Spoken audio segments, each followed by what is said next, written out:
Reflexões bíblicas. Seja bem-vinda, bem-vindo. Nós vamos refletir hoje, com a ajuda do professor Jung Musung, o Evangelho de Marcos, capítulo 9, versículo de 38 a 48.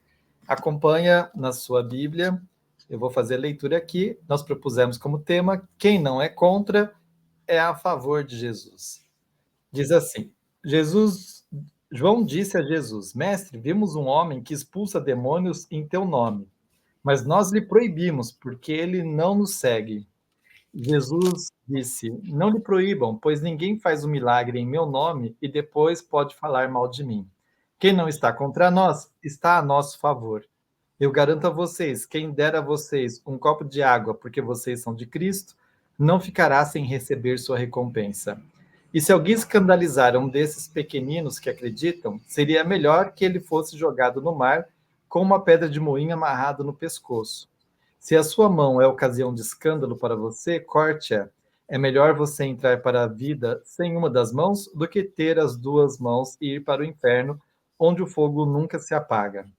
Aí o seu verme nunca morre e o seu fogo nunca se apaga.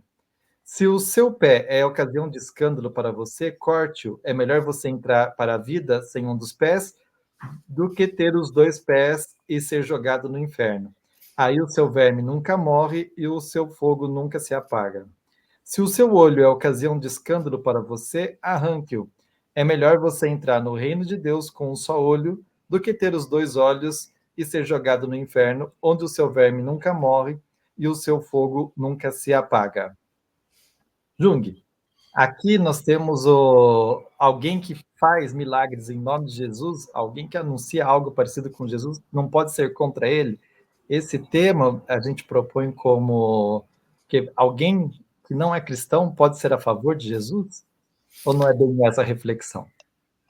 Eu acho que tem isso a ver, mas eu queria focar uma outra coisa. Mas antes de entrar no quem é contra, uma coisa interessante, essa narrativa termina, nesse texto que a gente está discutindo, com a questão do escândalo. E vem toda aquela coisa do inferno, né? E normalmente o E pessoal gosta, repete, ele insiste, repete, né? repete. E o pessoal que gosta muito de falar do inferno, gosta desse texto e esquece a parte anterior. Então eu quero tentar ver, realmente assim, uma tentativa de entender a primeira parte, que é a discussão, pode ou não pode, ele é da nossa turma ou nossa turma, e essa questão embaixo do escândalo. Tá? O escândalo, depende da tradução que você tem, o escândalo significa Uhum. aquele que é tropeço, motivo do tropeço do caminhar. Então, não é escândalo no sentido sexual, olha, fulano, não, não é isso. A palavra escândalo vem lá do grego, né? Mas não vamos discutir isso, que é no caminho de ir ao reino de Deus, no caminho de Jesus, você pode ter tropeços. E o que gera tropeço e te tira do caminho de Jesus são os escândalos. Uhum. Tudo bem? Então tá. E aí isso tem a ver com a primeira parte, que é a discussão sobre nós vimos os caras que não era da nossa turma, que estava fazendo milagre em nome de estava curando um possesso.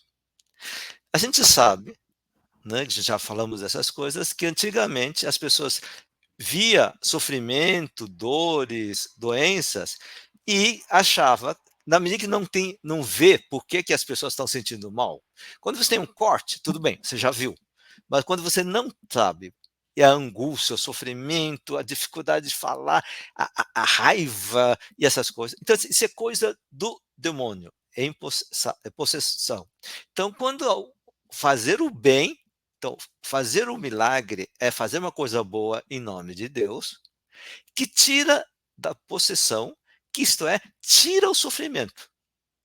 Então, o que está sendo descrito é alguém que, em nome de Jesus, cura um possesso. Ora, uma pessoa que está possessado, com possesso, com possessão, estou perdido aqui, tá? E, na época achava que ele é pecador. E se a pessoa é pecadora, não merece milagre, merece punição. porque possessão tem a ver com pecado, portanto, o pecador precisa ser purificado, para isso sofrer. Quem rompia com isso, quem rompeu, era Jesus. Não, Deus não pune. A ação de Deus não é para punir, mas para salvar, para libertar, para sarar. Então, para que essa pessoa perceba que o sofrimento das pessoas não é do demônio, não é a punição de Deus, mas é um sofrimento que deve ajudado. Então, alguém que diz em nome de quem? De Jesus. E o mais importante não é se usou o nome de Jesus, eu acho. É entender o que Jesus ensinou, e provavelmente nessa história, estou imaginando, se alguém perguntasse, mas como você aprendeu isso? Quem ensinou isso? Jesus. Tá. Só que essa pessoa não está na turma de Jesus. Então, toda a discussão é nós. Então, o critério dos discípulos foi: vocês não podem, ou você não pode, porque vocês não são do nosso. Isto é, o nós é o critério do discernimento. Enquanto que Jesus fez de outro jeito. Qual é o critério? O critério não é de que grupo, de que igreja, de que religião pertence, mas se ele é capaz ou ele teve compaixão e ajudou uma pessoa que está sofrendo. Então, o critério é o sofrimento e a libertação da terceira pessoa. Não é nem de quem curou e nem que estava discutindo discípulos. Porque, no fundo, nós ficamos sempre preocupados. Isso é do meu. Daí, no texto que vai estar aqui junto, né, eu falo do monopólio. Não, isso é só nosso. Né? Tem pessoas dizendo, não, só na minha igreja é que Deus entra. Como? Né? Por quê? Não, porque ser da minha igreja é importante. Está uma discussão contemporânea. Né? É verdade ou não que Deus aparece também em outras religiões? Aí teve os cardeais que dizem, não, só na igreja verdadeira é que Deus aparece. Essa é a discussão de nós e eles. E Jesus vai dizer, não, o mais importante não é nós, o importante é o bem que é feito para melhorar a vida das pessoas. Então, eu acho que essa é a grande questão. Né? O critério é quanto mais a gente melhorar. O critério é quem está sofrendo e como ser superado, como se libertado desse sofrimento. Ponto. Daí nós temos dois critérios também. Além dessa aqui, nós, você tem uma turma que é a dos discípulos, mas que também nas teologias discute muito isso, que é restrição. Você cria mais problemas para entrar na gente do que resolver o problema dos outros. Então, assim, para você entrar na minha igreja ou nisso, precisa disso, disso, disso, disso. Se você não aceitar isso, fora. A condição é que você entre desse jeito. E o que Jesus está dizendo, não. Quanto mais gente a gente tiver, vamos dizer assim, uma linguagem mais contemporânea, mais aliados para lutar para superar sofrimento, melhor. Ah, não, mas ele fala coisas esquisitas, ele tem palavras diferentes, ritos diferentes, nomes diferentes. Isso não é importante. Não, mas é importante. Aí ele diz: olha, se essas pessoas estão fazendo esse bem, não vão ser contra nós. Porque o critério não é ser da minha igreja ou da minha turma, mas sim aquilo que Jesus ensinou. E o que Jesus ensina? É que sofrimento não vem de Deus e que a ação de Deus é para libertar do sofrimento. Ah, tá, mas ele não usa o nome de Jesus. Aí Jesus diz, mas isso não é importante. Tá certo, ele não usa o meu nome, tudo bem. Mas o ensinamento, o Espírito, e de onde eu recebi, agora eu vou interpretar Jesus aqui, tá? Vem de Deus. Se eu aprendi com Deus e eles estão aprendendo a mesma coisa, que não usa meu nome, que não conhece a minha igreja, não tem problema, porque isso vem de Deus. Então, daí essa ideia. Quem não é contra o que eu faço? Isto é uma coisa importante, né? Quer dizer, normalmente as religiões sempre têm de dizer, não, se você sofre, você é pecador. E aí diz, não. Se você é capaz de entender que o sofrimento das pessoas não é punição de Deus e que Deus pede que a gente supere isso, liberte, você entendeu isso? Ótimo! Não vai ser contra o que eu sou, o que eu ensino. porque esse é o princípio que eu ensino. Então, daí que quem não é contra essa ideia é da nossa turma. Daí que eu, particularmente, eu trabalhei assim, com pessoas de outras religiões, religiões completamente diferentes do cristianismo, e disse: olha, eu não sou contra vocês fazem o bem, nem todos deles, mas com quem eu conversava, o bem que vocês querem fazer, eu também quero fazer. O nome é de menos. Né? E é o pessoal que também trabalhava nas religiões. Isto, é o que nós aprendemos, é isso, o importante é fazer o bem. Aí vem a última parte, né? O escândalo. De onde vem o escândalo? O escândalo, Jesus está bravo. Jesus normalmente não fala tanto do inferno. E ele repete várias vezes o negócio do inferno aqui, para dizer, ele está cansado do pessoal que, em nome de Deus, em nome dele, ou do ensinamento de Deus, vai controlando quem pode e quem não pode fazer o bem. E aí ele diz: quem atrapalha a caminhada dos pequenos de aprender de que Deus não está punindo, que Deus ama eles. E fica dizendo, não, porque vocês não merecem por causa disso. Aí, olha, isso é tão.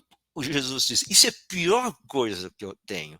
Aí ele então faz a lista das coisas. Olha, isso é mais importante que isto, o resto das coisas. Né? Então, eu acho que esse é um texto muito importante para a gente entender quem somos nós. Não é porque sou dessa igreja ou não daquela igreja, mas está nesse caminho de entender que a ação de Deus existe para libertar as pessoas do sofrimento. Eu fiz longa fala, mas vamos lá. Não, meu comentário vai ser pequeno. É. E quem estiver nos acompanhando até agora, não esquece de entrar lá no nosso canal, se inscrever no YouTube Teologia e Capitalismo como Religião e ajuda a gente a divulgar essas reflexões, né? A minha reflexão é, eu acho bastante atual essa lógica, ela vem de antigamente, ela permanece, a lógica do nós contra os outros, né? Uhum. E isso leva a esse negócio que eles chamam de polarizações, que eu não acho que é uma boa palavra, mas é como as pessoas entendem. E aqui o Jesus desloca, ele tira a lógica, né? Porque pode não ser dos nossos, pode não ser exatamente como nós, mas se o que ele faz é uma boa nova para quem sofre, Uhum. ele não é contra, então não é o nosso problema, não é nosso adversário. Mais do que isto, o Espírito de Deus está sobre todos os grupos, religiosos ou não, que entenderam o Espírito de Deus no mundo, de, Então, de libertar do sofrimento. a boa nova, ela não é monopólio dos cristãos, nem da Uhum. pastoral, nem da igreja, nem do grupo Uhum. que louva não sei quem, ou que faz. A boa nova não é monopólio de ninguém. Uhum. E quem faz algo que possa ser boa nova aos pequenos, tá ok. E aí, a segundo comentário que eu queria fazer, que eu gostei do que você diz, ajuda a entender melhor esse texto estranho que Jesus repete, é mais uma bronca de Jesus. E aí, então, se a gente entende que é uma bronca por causa do comentário anterior dos discípulos, então a bronca não é para os pecadores que estão por aí causando escândalo, a bronca é para os discípulos, O que por escândalo. vezes causam escândalo. E aí, então, toda essa ameaça é para aquele que é o cara mais santo, é o discípulo de Jesus. Né? Aqueles que, É isso. aqueles que pretendem, arrogam, eu sou santo. Aí Uhum. você quebrou, você não entendeu. Daí raiva de Jesus. Só um rapidinho, a Santa Teresa d'Ávila, eu li muito quando era jovem, ela sempre tinha, nas conversas com Jesus, dizia assim, olha, que o pessoal, os pecadores, façam coisa, o pessoal que é contra, seja contra mim, tranquilo, mas quem mais faz contra o que eu estou trabalhando, que Deus está pedindo, são o pessoal da igreja, aí os padres, os bispos, etc. Então, como? Então ela ficava, é isto, essa dimensão do escândalo. Em vez de ajudar as pessoas a entrar no caminho de Deus, de entender o Espírito de Deus, as pessoas Uhum. da igreja acabam fazendo mais escândalo. Uhum. Muito bem, Jung. Então a gente vai parando por aqui. A gente convida as pessoas, quem quiser entrar na nossa lista de WhatsApp, sabendo que o critério mais importante não é ser do nosso grupo, nem da nossa igreja, nem da nossa pastoral, mas é ser de fato uma boa nova na vida de quem Hã. sofre e dos mais pobres. Abraço, Jung. Boa semana. Até, Até. até.